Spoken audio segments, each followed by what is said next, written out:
The man leaves Ntando Duma crying at the nightclub.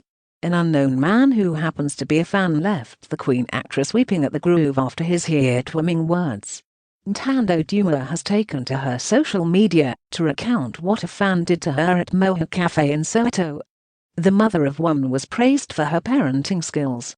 The star shared that a guy she met at Mocha Cafe gave her 1K as a token to appreciate her for being a great mother to her baby girl.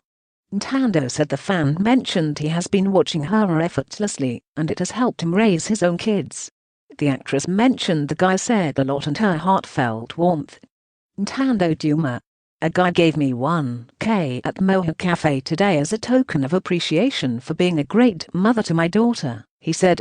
He said watching me effortlessly doing it helped him a lot with raising his own kids. He said a lot and my heart is so warm. His name is Babndid Bell. Yeah.